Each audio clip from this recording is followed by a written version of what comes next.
Thank you for watching, and remember to like this video and subscribe to my channel. Thank you for your support.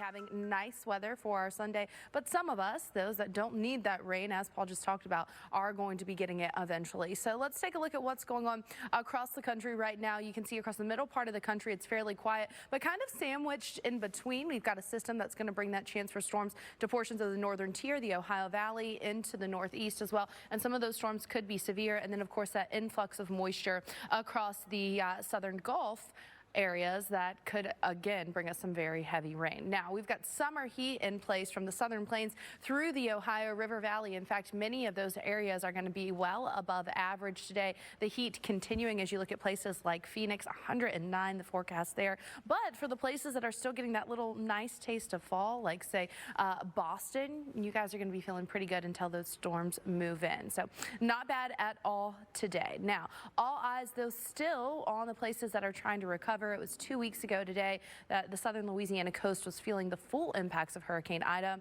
One of the hardest hit areas was Grand Isle. So we're going to go back out to Paul, who's there this morning. Paul, what is the feeling on the ground there when you were in a place and it was, completely cut off, completely just devastated? How are people feeling now 2 weeks later?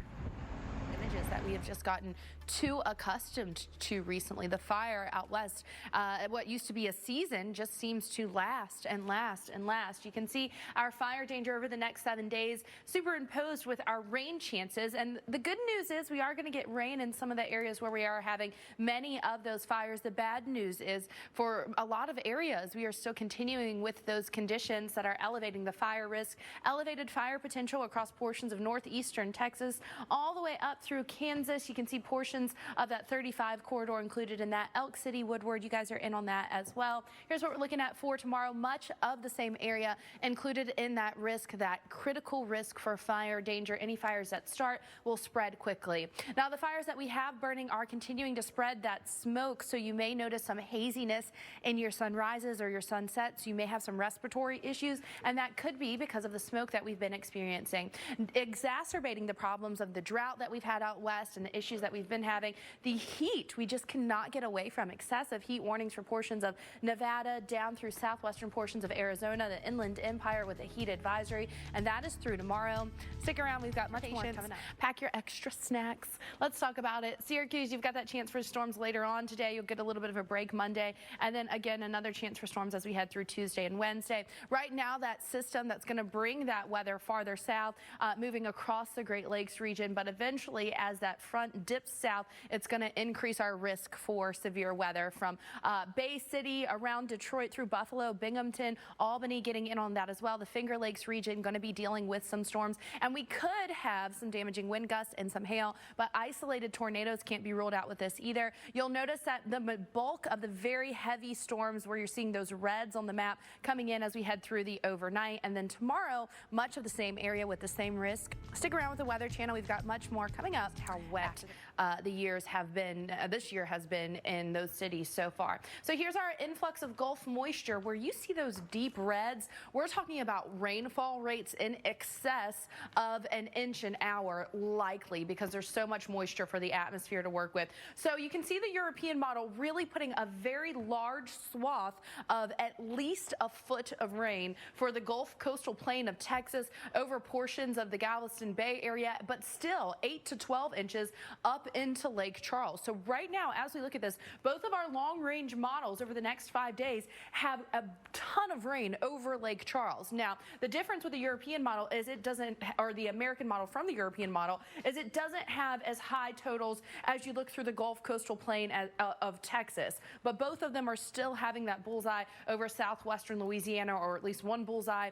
The problem with the American model is this is also bringing much more rain to other portions of southern Louisiana that absolutely don't need that rain. Why don't we need the rain? Well, we just talked about it. It has been so wet. Gulfport, you guys are having the #1 wettest year you've ever had in history, and we're not done with the year yet. Baton Rouge, you're on your 3rd wettest year so far to date. Corpus Christi, you're in the top 10 here.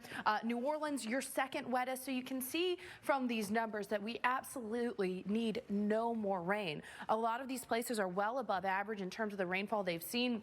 Now, I don't want you to look at Beaumont, Texas, and be fooled and think, oh, well, they're only 3 inches above average. That's no big deal. Part of the problem here is a lot of the rain that we've seen in Beaumont, Texas recently it comes in a very short period of time. So you're going through kind of feast and famine, and that creates problems for you. Look at New Orleans. We're nearly 2 feet above average. Lake Charles, more than a foot. So we are really seeing these impressive totals so far this year. The ground is so saturated in these places. And it's not just that, guys. There are still people trying to recover, as Paul was just talking about. So here's what we're looking at Monday. You can see a widespread swath of that moisture moving in through the Gulf states. Here's Tuesday. We're still sticking with that chance for scattered showers and thunderstorms, guys. It's going to be sticking around for several days. So with that, all of it's going to begin to add up. Take a look at where we have that risk for flash flooding. Tomorrow through tomorrow morning. So this is today through tomorrow morning. This is all the way from Brownsville stretching up through New Orleans as well. We've got Galveston Bay included in that, as well as Lake Charles.